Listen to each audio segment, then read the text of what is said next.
In this video, I want to discuss the importance of core engagement. Everything we do in life requires our core. So whether you are doing your exercise or you're sitting at your desk at work or you're cooking dinner at home, it is very crucial to get that good core engagement to where you can really feel your body working. You can feel your muscles contracting.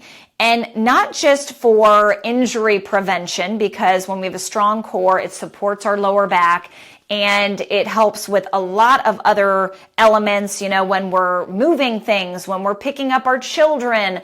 And, it's like one thing helps with another, but it will allow you to lift much heavier. So if you are just willy-nilly and you're focusing on picking up weights, but you're not first engaging properly, then it's going to be an uphill battle. So I want to go through a few different techniques, cues, if you will, that might be helpful for you, especially if you're at the beginning stages of your journey, or maybe you're postpartum, or maybe you're just back at it after taking a little hiatus, which is totally fine regardless. But I also want to just really point out the differences between women who may have had that gap in their abs. So as you can see here, I do have the diastasis recti. After I had my child, I didn't do the proper engaging exercises. I did not prioritize my core like many other women do. And I got right back to coaching and teaching classes and doing all that probably way sooner than I should have. And my doctor did not steer me in the right direction. She just said, you know what you're doing. And, here I am. So if you are a woman who is still trying to heal that gap, I do have specific exercises for that. So make sure you either tell myself or your coach you're working with that you do want to have that integrated into your routine, and we can make that happen. So the starting point of core engagement is knowing how to do it properly. So my best cue for people is coughing. That tight feeling, or as if someone's coming at you and they're going to jab you in the belly, and then you brace up, you brace. That is the feeling keeping your core tight, or having a bowel movement.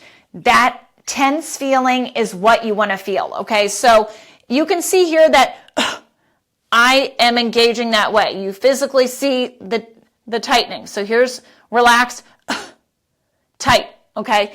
Now, when you are doing deep core breathing, which is what is very helpful for pelvic floor. So as we are postpartum and we're trying to gain the strength back in our core, yes, but we're trying to tighten our pelvic area. And if you feel incontinent at times, if you're jumping and you pee yourself a little, or you're coughing or sneezing and you pee yourself a little, it's really important that you not only contract your abs, but you do it in a way to where it's lifting up.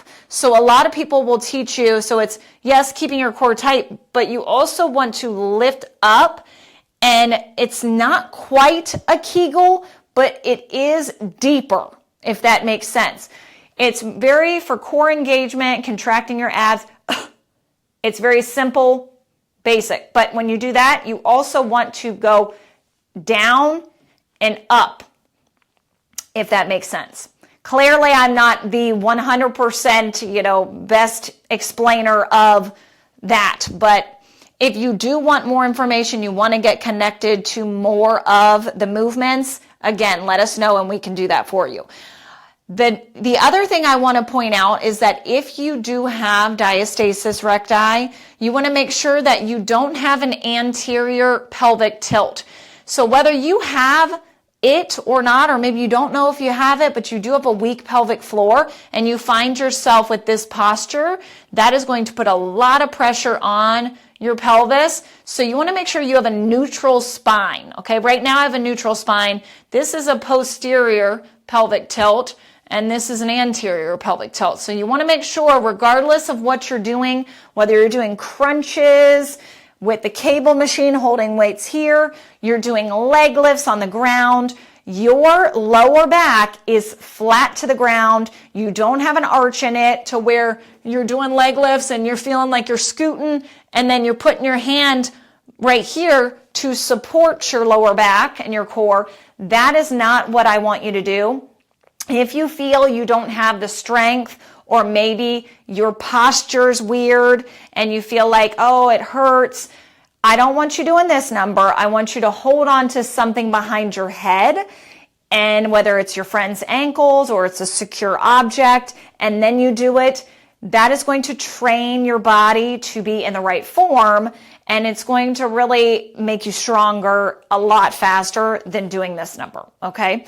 So just make sure, especially if you suffer from pelvic floor issues, the DR, that we are not doing this and we are right here, okay, when we're doing anything.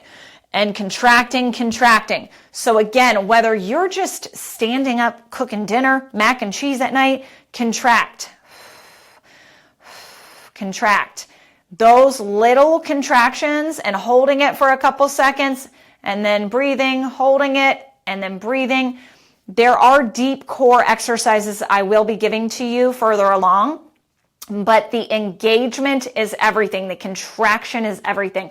When you are lifting your weights, before you go to pick up that barbell, if you're doing deadlifts, you better stop, lock, and drop, okay? If you're doing the drop before the lock, it's not going to be pretty.